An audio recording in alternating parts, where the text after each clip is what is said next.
Welcome to the Judicial Committee of the Privy Council.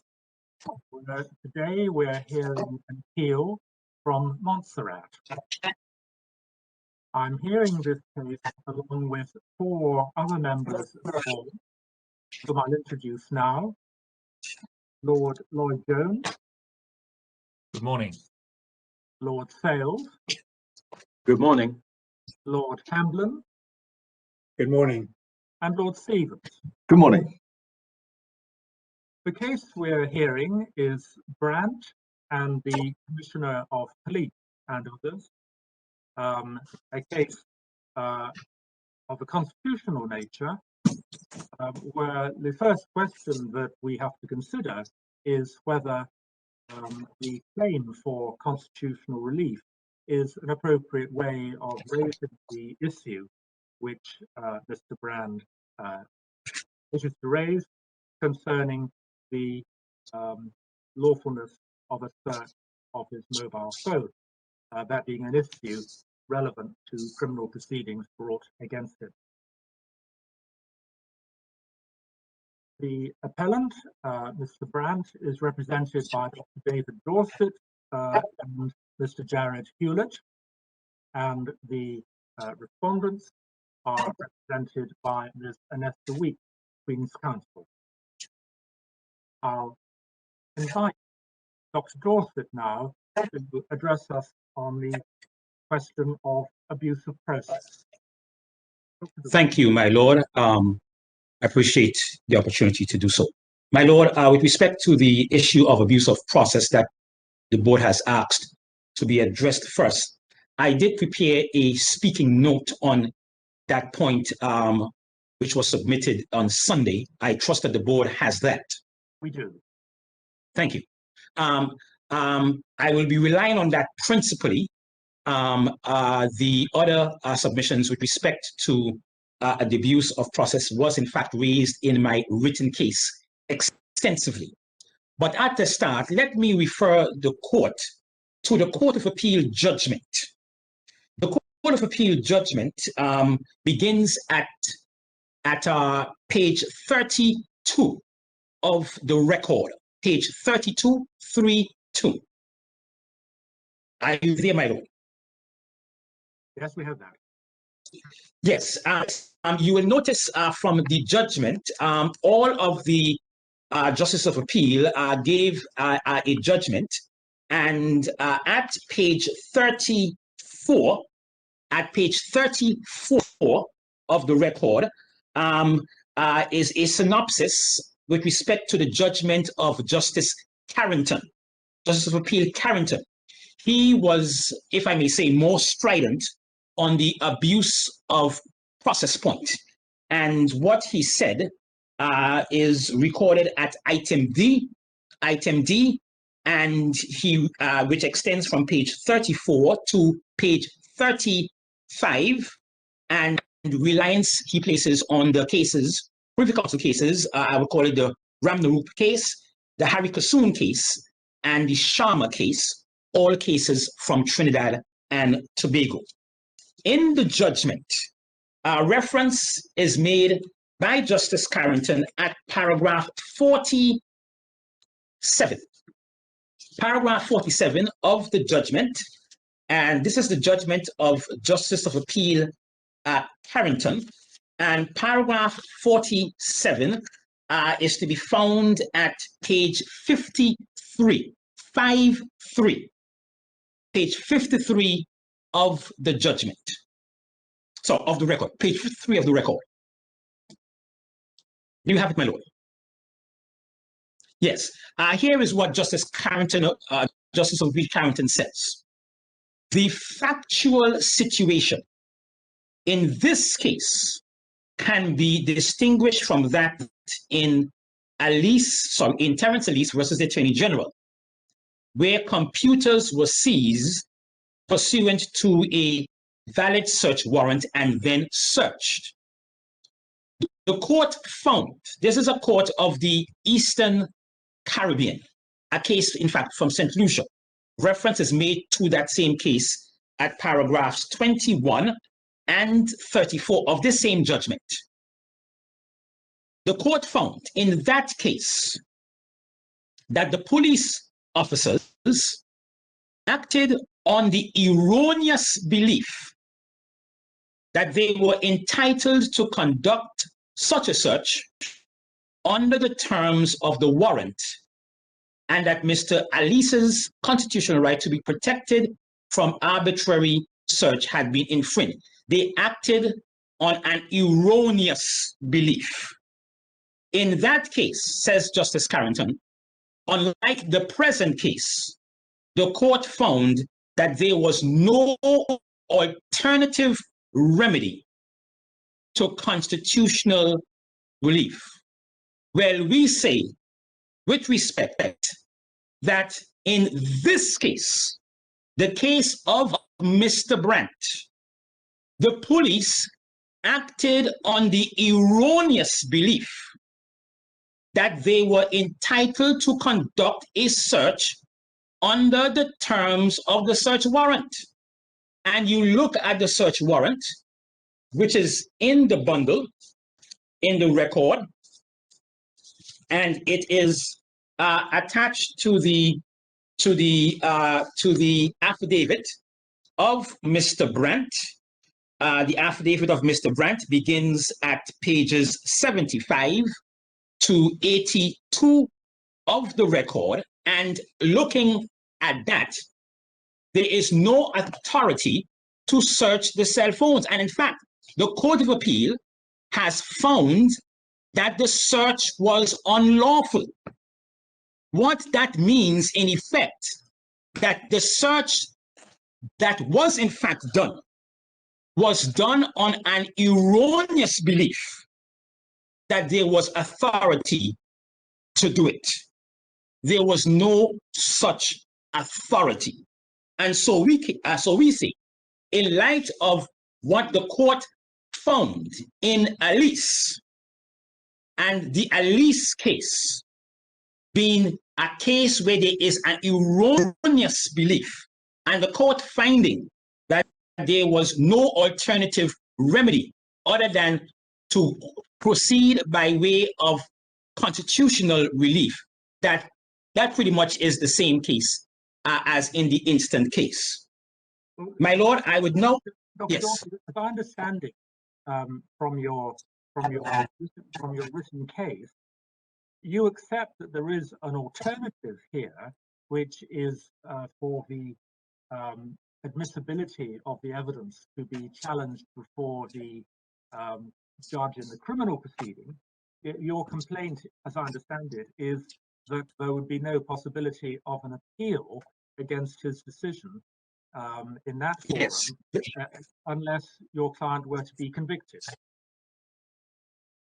Yes, that's correct, yes. And that is a very inconvenient, we say, prospect to be facing. I would now like, my Lord, to, if I may, to turn to my speaking note. I would turn straight to the summary, my Lord, of the speaking note.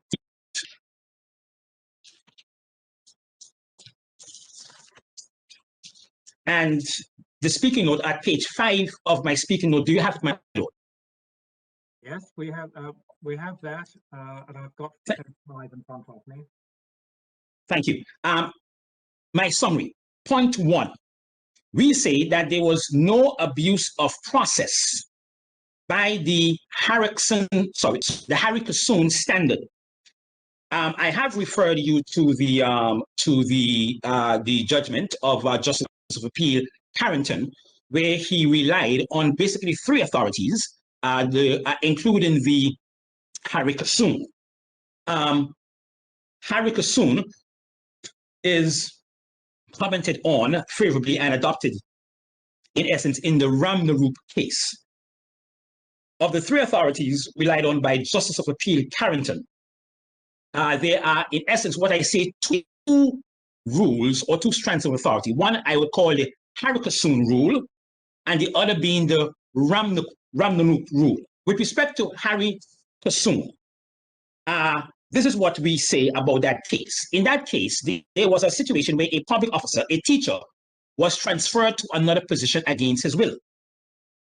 the Privy Council said in that case, in the Harry Kasum case, that the proper course of action in such a case where you want to challenge such kind of administrative action, the proper route was by way of judicial review and not by way of constitutional motion. And in that case, use of the constitutional motion procedure was an abuse of process. And in any event, the claim on a constitutional basis was totally misconceived, because being transferred against one's will does not involve a right to property, and that was the constitutional challenge. The right to property was being deprived of him. And what, if you look at the Harry Kasum case, which is in the bundle, the authorities bundle provided by the respondents, at page 268 of the judgment, Lord Diplock said in the Harry Kasum case, at page, I'm talking about page 268 of the reported case. In terms of the page in the bundle, it's, I believe, page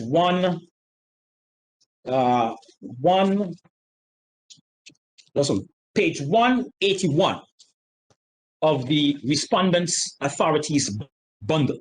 At letter F,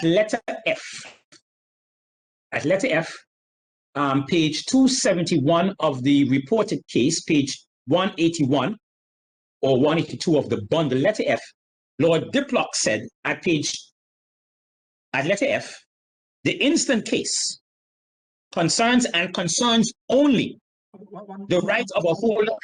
One moment, please. I think we may. Sorry. I don't think we're on the right page. It probably, based on the way of the bundle, it might be page 182. Yes, it's actually in our bundle, the respondent supplementary bundle. It's at page 179 of the bundle. Yes. Oh, sorry. That's page 268 of the report. And as you say, at letter E, there's a paragraph. F, letter F. But my lord, if you look at the top of the page, you will see the case as reported in the law reports, page 271. That page. All right, 271. Okay. Yes. That's in the bundle at 182. Yes. Letter F. Right. That begins, if he objected to the transfer. Yes, that is right. If he objected to the transfer, sorry. Yes, it's there. If he objected to the transfer on these or other grounds, such as personal inconvenience, the protection of the law to him was to write to make a case to the permanent secretary and have a hearing there. Yes, in fact, my lord, I did my error, but it still makes the point. At page 268 of the case as reported in the law report, which I believe is at page 179 of the bundle, of the respondent's bundle. Yes. I believe, yes. At letter E, where Lord Diplock gets to the gravamen of that case, he says the instant case concerns only the right of a holder of a public office not to be transferred against his will from one place to another. In a lordship's view, it is manifest that this is not included among the human rights and fundamental rights specified in Chapter 1 of the Constitution. So you have to look at the issue in the case. The point is, we say that in such a case where there is absolutely no human right or constitutional question in play, it is clearly an abuse to use a constitutional motion. In fact, you look at what was held by the Privy Council at page 266 of the reported case. I believe it's page 1 177 of the bundle, page 266 of the reported case, page 177 of the bundle, at the very top of the page, what was held? What was held? That although the right to apply to the High Court under I have to ask a question. Does my lord have it? Yes. Thank you. That although the right to apply to the High Court under section 6.1 of the Constitution for redress, when a human right or fundamental freedom has been or was likely to be contravened, was an important safeguard to those rights and freedoms. It was an abuse of the it was abuse of the process of the court to make such an application as a means of avoiding necessity for applying for the appropriate judicial remedy for an unlawful administrative action which involved no contravention of a fundamental right or freedom. We say that in this case, there is in fact a contravention of a fundamental right or freedom, that being the right to privacy as provided by section 9 of the Constitution. My lord, I now go on quickly to the what I would say is the Sharma case. And in the Sharma case, what happened there was judicial review actually, and what what was held in that particular case, particularly looking at the judgment of Lady Hale and two other of the lordships in the Privy Council, what they held, that such a case, what was essential was an examination as to the allegations that had been put forward by the Chief Justice. He was alleging political interference and a number of other very serious charges. And in that particular circumstance, those factual issues could not be resolved other than by means of the criminal trial. And so when there is a situation where there are factual issues, serious factual issues that need to be resolved, and I believe reference to that is made in between paragraphs 31 to 34 of the Sharma case, particularly paragraph 32, where Lady Hale and others says that really is key to resolving the issue. Where is the factual issues to be resolved? And it says these factual issues can only be resolved in the criminal trial, and hence coming by way of judicial review would not be appropriate, because in judicial review is best suited in circumstances where there is minimal dispute as to the facts. In this case, my lord, there is no dispute to the facts. We know they went in, the phones, they searched it. Those are the simple, uncomplicated, undisputed facts in this case. Those facts don't need to be examined by cross-examination or otherwise in a criminal trial. Those facts are undisputed, admitted, and agreed. And so we say, in those kind of situations, having regard to what I say is the rule in Sharma, Sharma highlights the point that where there is a forum best suited for examination of facts, detailed examination of facts, judicial review not appropriate. In that case, the criminal trial was the forum. Sharma, in Hari Kasoon, where there is no constitutional right involved, going by way of constitutional motion, as a facade, that's an abuse of process. And my lord, we have in our speaking note and elsewhere highlighted what we say makes this case a proper case for what was done, by way of there's a question of very grave legal importance. We have supplied an additional case by supplementary materials, the Ali case from Grenada, which also found in very strident terms, the terms used, a search of a cell phone without a warrant is an utter disregard for the Constitution. That was declared by the court in Grenada, Court of Eastern Caribbean Supreme Court.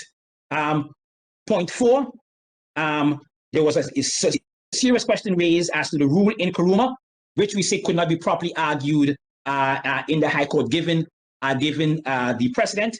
And we have pointed to other cases, including cases from the House of Lords, where in administrative law proceedings other than criminal proceedings, where questions as to the admissibility of evidence has been determined.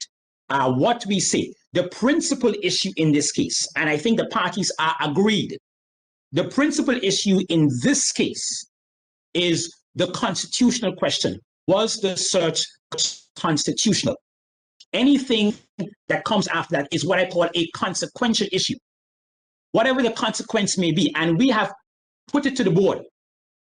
If the principal issue is decided, the consequential issue in terms of its effect, the board may decide in its wisdom to leave that issue, the consequential issue, to the courts in Montserrat. But what we desire,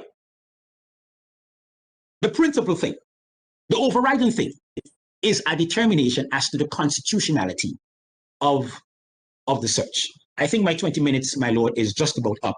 I don't want to overstay my time on that point. But again, because of shortest time, I want the court to be cognizant that we are relying on what we have stated on that point in our written case, and as further amplified in our speaking with me. But again, my 20 minutes, I think, is about it. Thank you. Thank you very much, Dr. George. Ms. Weeks, you're muted.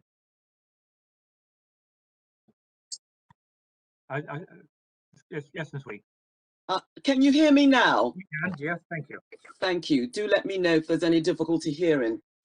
My lord, I would like to take my lords to the paragraph 4, where I have referred in summary to the matters in background that I would like my lords to take into account in relation to our response about the abusive process.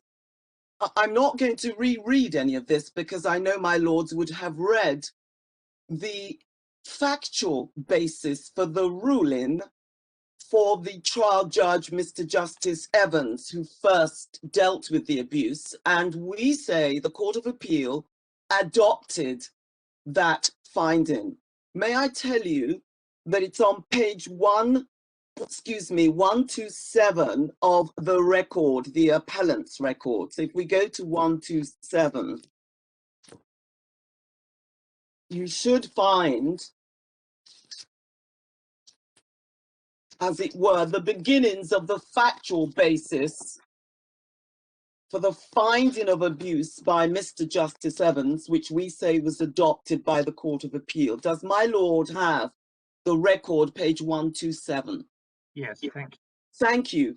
I know you would have read this, but in summary, I simply indicate that, of course, the factual basis for the abuse found by the trial judge was the listing, the case management listing, that he wanted submissions about the admissibility of the WhatsApp messages from the appellant. And he knew that was going to be argued, and indeed on my account, representing the DPP, I anticipated that argument. And the argument was bound to touch upon the factual basis for the use of the warrant and whether or not the police truly understood that they were not entitled or not to use a warrant, which didn't specifically refer to exploration of the phone. And all of those matters, we say, under the common law rules, can and should have been dealt with in front of the trial judge. I'm going to come back to the extra matters that Mr. Dorset has presented to you in his speaking notes in a moment. But the detail on page 127, all the way over to the actual finding of abuse on page 133 of the record. I pause to ensure that you have got to that. 134 makes mention of Sharma and Harry Kisson and Warren and the state of Pekin, which I will come to in my own address to you. But it is important to see the completeness of the law and the principles adopted by Mr. Justice Evans and the factual basis for the finding of the abuse. Two important points. There was no proper reason given to the then trial judge as to why the appellant had not presented his arguments for admissibility of the WhatsApp. None of any proper merit was presented. And instead of following the case management rules, the trial judge received the constitutional motion. Was it explained to the trial judge that they didn't wish to follow his request on case management for submissions because they thought it inadequate?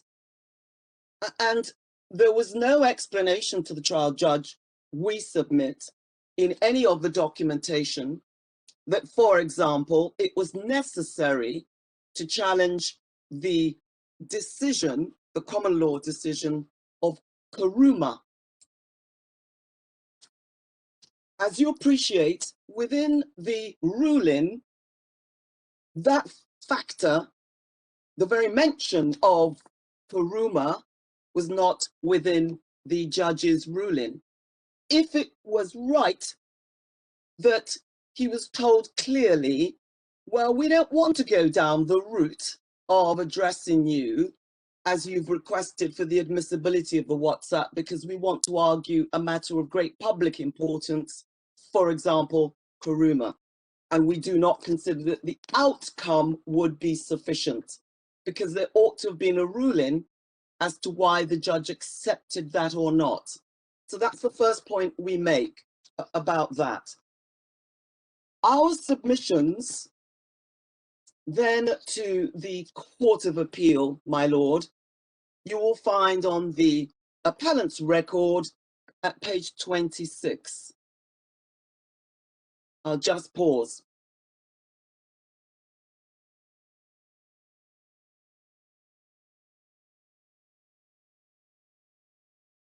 Does my lord have that? Thank you. Again, I know my lords would have read it, but we set out there succinctly, because we were conscious, of course, that the Court of Appeal would be familiar with Sharma and Harry Kisson. We set out there the use of the constitutional motion and why we say that it amounted to an abuse.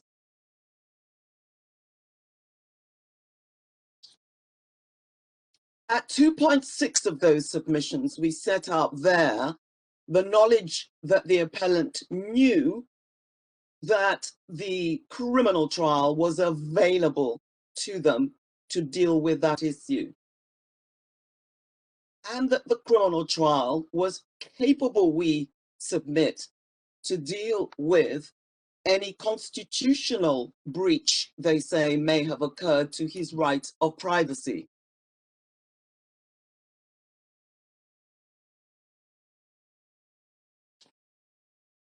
And that takes us right the way over to 28, which deals with Myland.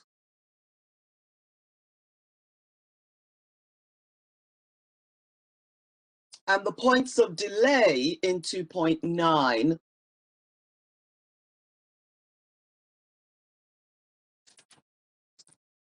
is important. May I just remind my lords of an aspect of the abuse which was relevant and important to the finding that this amounted to an abuse. The knowledge in the mind of the appellant, a very experienced counsel in Montserrat, was whether or not he was aware of the Myland decision and the decision of the Crown against View, the Supreme Court of Canada decision, well before matters arrived before the trial judge. And we simply want to take, my lords, if we may, to an affidavit that is within the bundle, properly disclosed, and it begins at the record 96, page 96.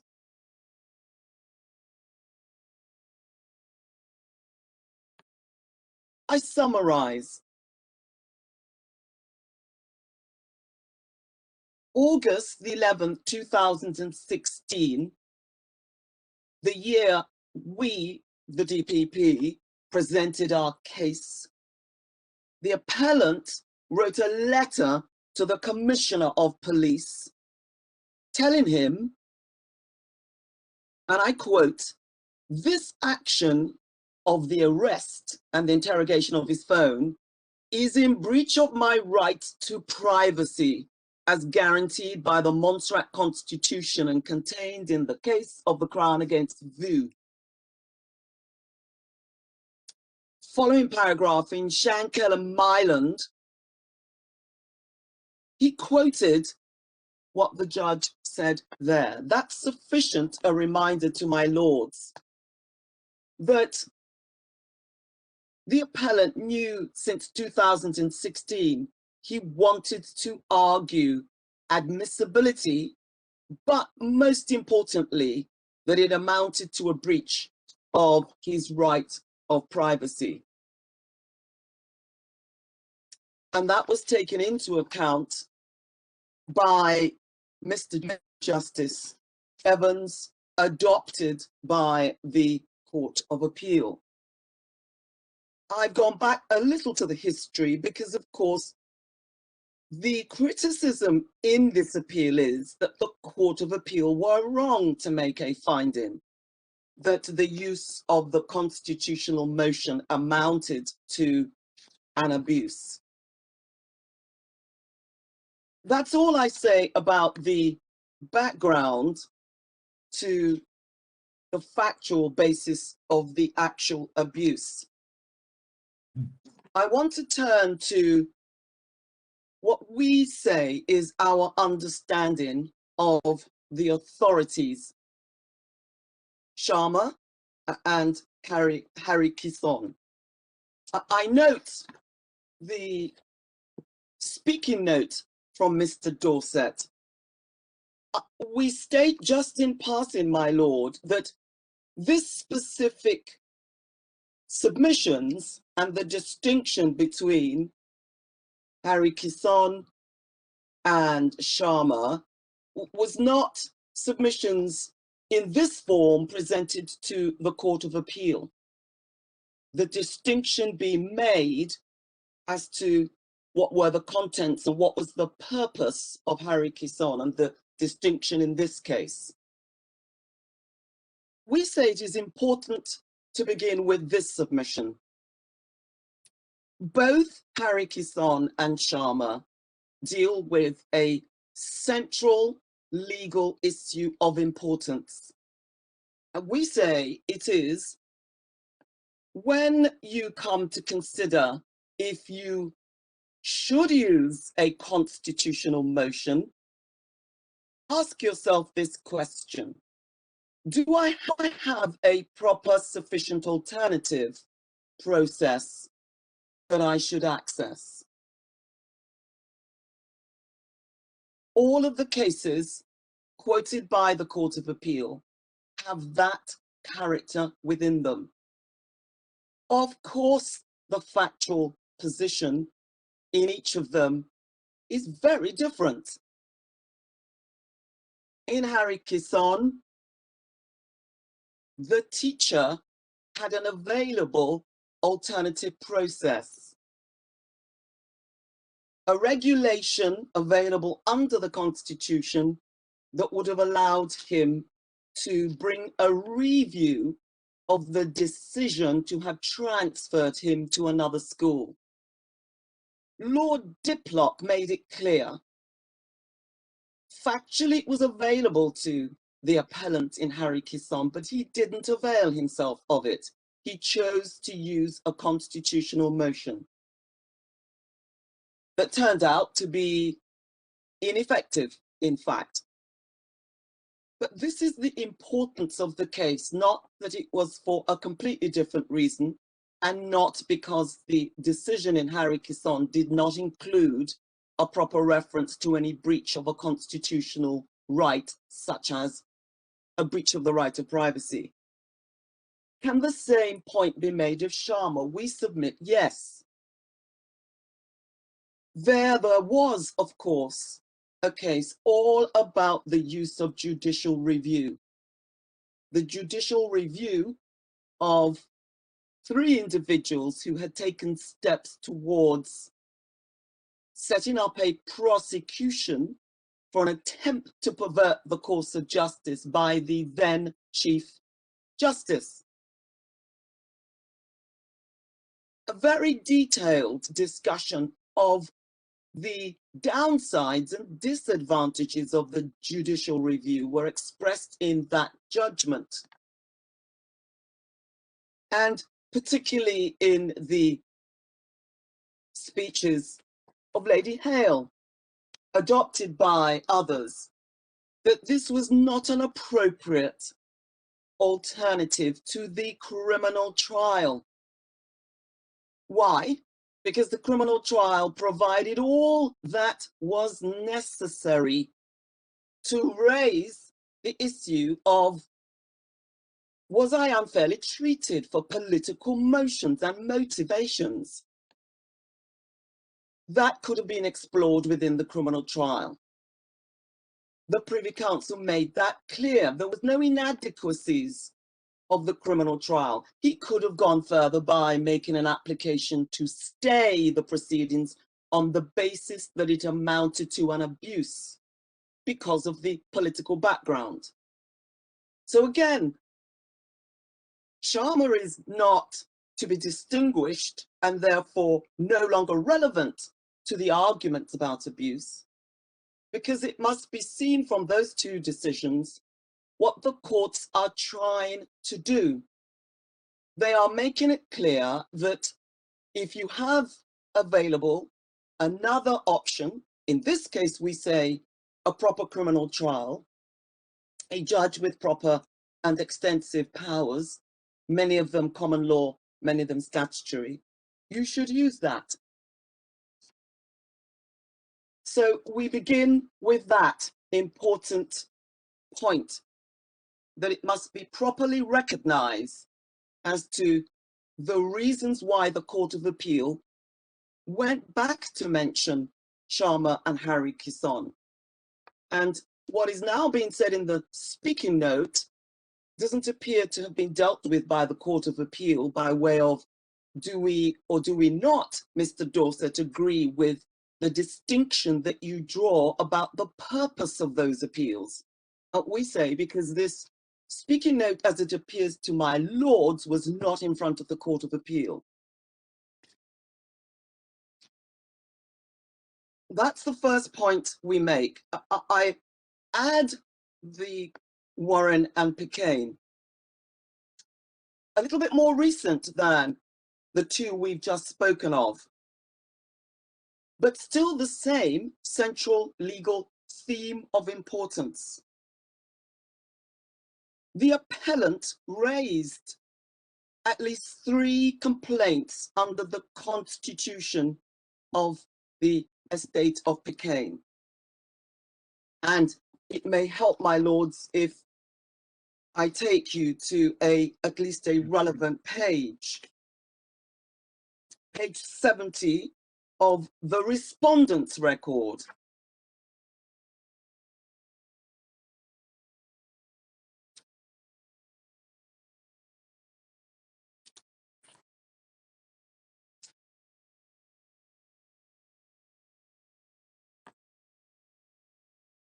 And the summary there gives, my lords, and I know you would have read it, but there are a number of issues, and it's summarized in the paragraph 9.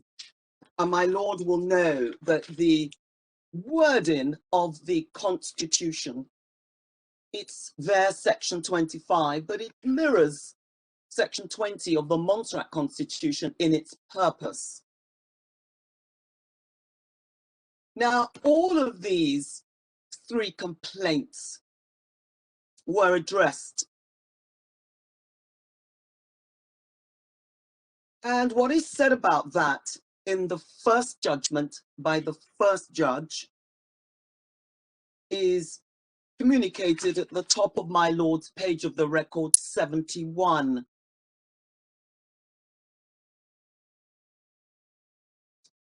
And it goes on to deal with the second judge concluded that insofar as the abusive process issue raised under the 3 applications. Forgive me, Miss Weeks. Which case are we looking at? Oh, I'm so we've moved sorry. on from Warren, have we? Yes, we are. We're back with the Court of Appeal in the present case. No, we are dealing with Warren at the moment. Right. Thank Very you. sorry, my lord. I'll pause for you to get to that. It's at the Respondents bundle, and we are at the moment on page 71. Yes. Paragraph 9 of the Pitcairn of the Warren judgment. Absolutely. Thank you very much. It's 9, 10, and 11 effectively. But on page 71 of our bundle, the Respondent bundle, yes, I was wanting to take you to the reasons as to why the applications under the Constitution were rejected. And there's a succinct reason set out at the top of that page, which happens to be still part of para 10. The 3 applications characterized as constitutional challenges, they were to be addressed in the context of the criminal proceedings. That's the reason for the abuse, because in those proceedings, the appellant had an adequate means of redress. There was no need for the court to exercise its powers under section 25.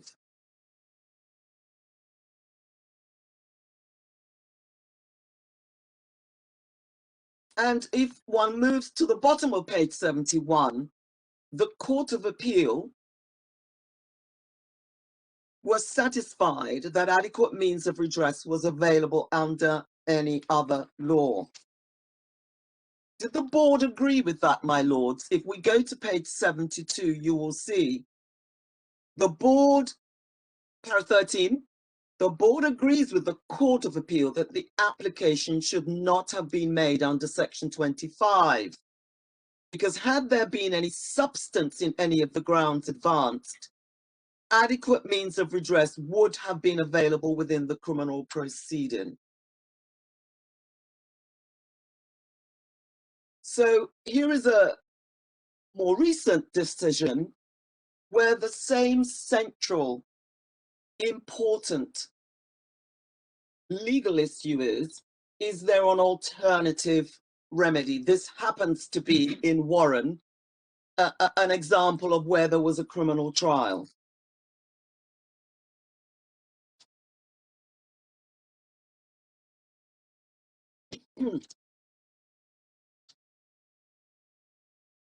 Now, one of the points raised by Dr. Dorset is, well, the inadequacy of the criminal trial wouldn't have given my client the ability to obtain damages, for example, for his breach, if that was what could have been found, and that it wasn't broad enough to take into account that we wanted to raise the case of Kuruma. May I deal with that point? Because it was effectively raised as an issue, and it may mean that I don't have to come back to it, because in Mr. Dorset's address to you, he has made reference to that. My Lord will see that our submissions about the Kuruma point is within our bundle at page 2, respondent bundle, page 2.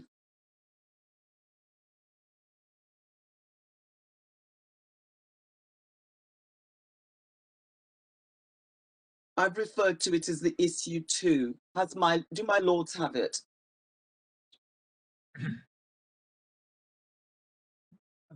It's on page 3 of your bundle.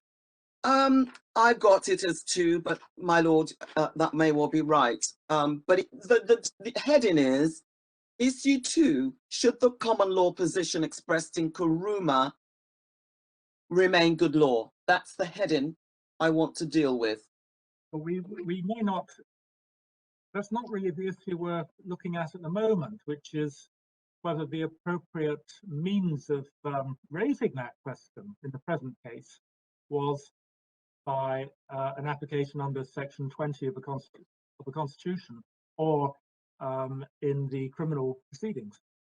My lord, yes, and that's the only reason why I'm turning to it, because Mr. Dorset has mentioned in his submissions to you that in addition to our view that this was necessary to raise the constitutional motion, it is because we wanted, for example, to have a proper general discussion of importance about the status of Kuruma. That's the submissions that Mr. Dorset made. Therefore, my lord, I've touched on it now because it's part of his reason for having used the constitutional motion. Well, this is our response. In short, all common law decisions are available for discussion in front of a trial judge in a criminal court. Firstly, Kuruma is one of many decisions that he would have to look at in order to make a decision about the admissibility of the WhatsApp message. It is simply an extraordinary point to say that the trial judge isn't capable of understanding and addressing, for example, if within his powers on admissibility of the WhatsApp, he's not entitled to say, well, I think it's still good law, or I don't think it is good law. So the point raised, we submit, by Dr. Dorset isn't one of merit. It is absolutely within the competence and breadth of a criminal trial judge to take into account any submissions made by counsel in front of him or her in relation to which common law decision is still valid or not valid. And our submissions there, I won't go through them. It may be that there's a different stage of these proceedings that I could come back to it, but we make that point now. Kuruma was mentioned in a more recent decision after it, the Crown against Sang. And Sang is an important decision in relation to admissibility. Yes, And as it was, I'm sorry to interrupt you this week. We're not really wanting to deal with admissibility at the moment. We're simply, of course, I understand, my lord. I only mention it, forgive me, I can stop there, because it's a reason presented by Mr. Dorset in relation to why he wanted to use the constitutional argument, but I believe I've made the point and I can leave it there. If I can go back to now my submissions on the Court of Appeal decision to make the finding of abuse.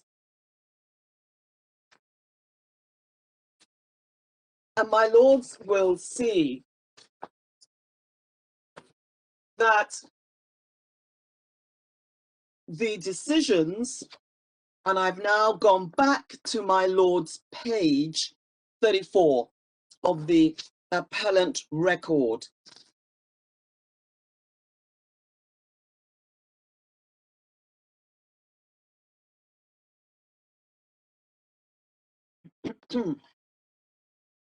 My lords will see that under para B on page 34, the Court of Appeal rely upon Harry Kissoon. It is also mentioned under para D per Carrington J over into 35. We submit that the Court of Appeal relied on those two decisions because they are relevant to whether or not what happened in the use of a constitutional motion in this case was or was not something that amounted to an abuse of the process. And the reason for that, we say, is that the court found that the claim was an abuse of the process and that the appellant had acted unreasonably in making the application, and the exercise of discretion by the judge below should not be disturbed. I took you to the history because they did rely upon the finding and the background of the judge below.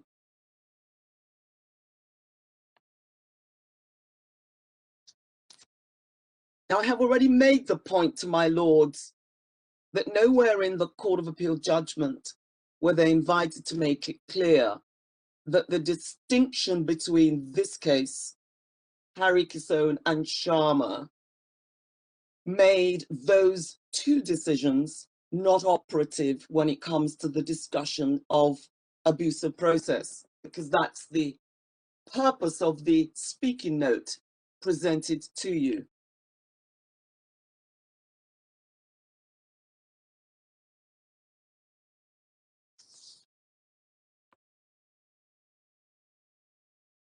I wonder, Ms. Weeks, if there's really anything more you need to add in relation to the question of abuse of process.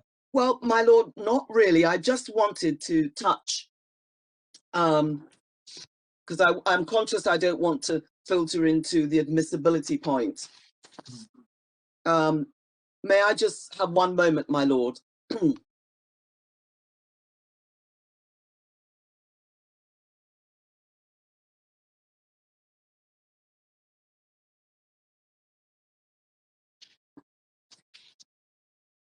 Well, my lord, no, I'm happy to leave it there because I have right at the outset taken you through our interpretation of the three cases, including Warren, that deal with abuse and really how the courts should look at those cases. I'm grateful for your attention on that first issue. Thank you both very much. We have, of course, read your written arguments as well.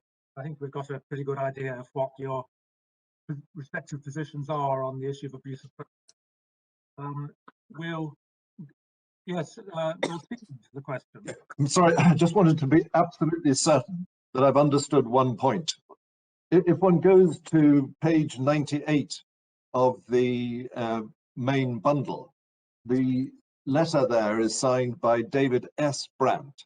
And I want to be absolutely clear, that is the same Mr. Brandt as is the appellant in this case.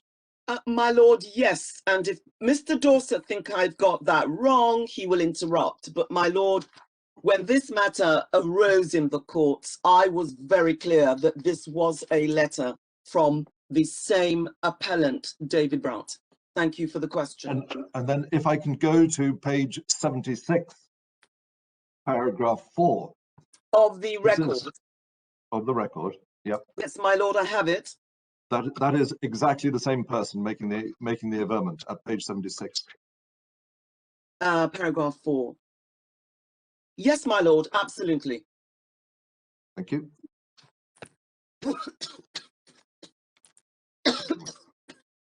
Well, thank you very much.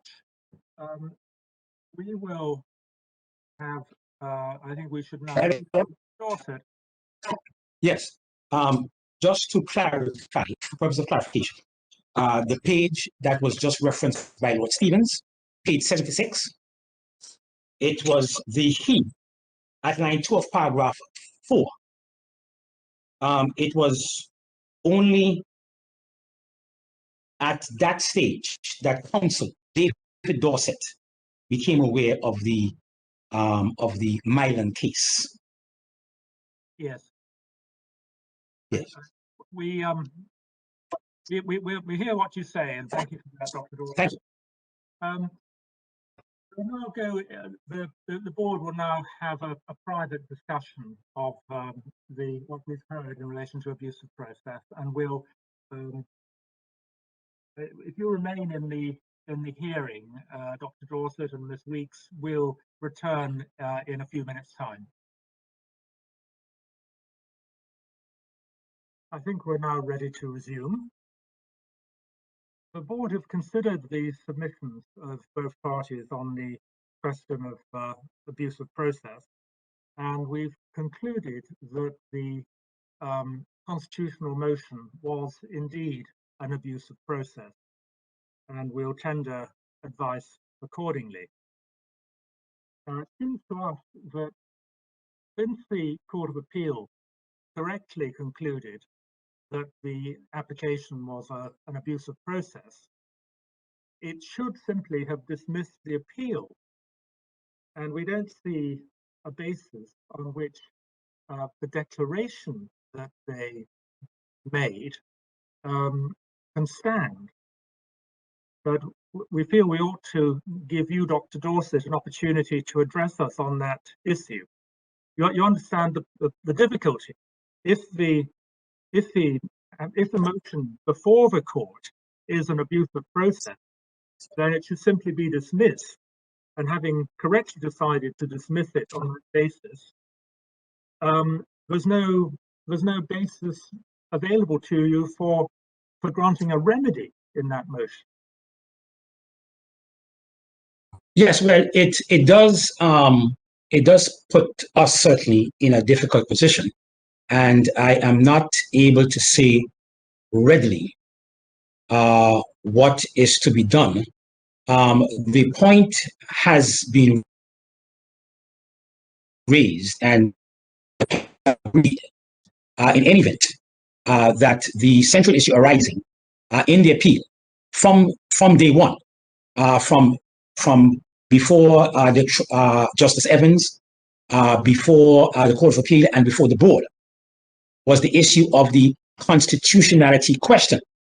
The question of the Constitution is a question that has to be addressed somewhere by someone. And we would ask, of course, subject to what the court may say, that the court,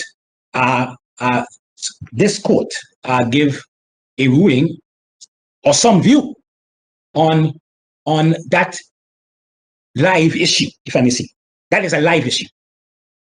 But that is a live issue. The implication of the finding of abuse of process is that the issue is one which should properly be raised and determined in the criminal proceeding. Well, if that is the finding of the board, I don't think we have to be guided by the board. If